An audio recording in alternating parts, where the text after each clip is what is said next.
Are your HR decisions based on assumptions or actual evidence? Welcome to CIPD Level 5, 5002 AC1.3. In the next 90 seconds, let's break down critical thinking, the backbone of evidence-based people practice. What is critical thinking? Critical thinking is self-disciplined thinking that helps you reason logically and fairly. In people practice, it means questioning assumptions, using data, and staying open-minded. It's what turns good HR into great HR. Let's take a real-life example. I once reviewed an onboarding process we thought was failing due to poor benefits. But after digging deeper, exit interviews, surveys, I found the real issue: lack of mentorship. Critical thinking helped me shift from guesswork to evidence-led change, and retention improved.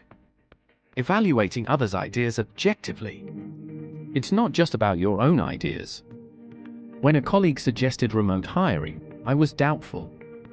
But instead of rejecting it, I asked for data, and it turned out to be more efficient. But why it matters in people practice? Critical thinking supports fair, inclusive, and effective decisions. It reduces bias, improves collaboration, and ensures you act on facts, not feelings. So the next time you're faced with a people decision, pause, reflect, and think critically.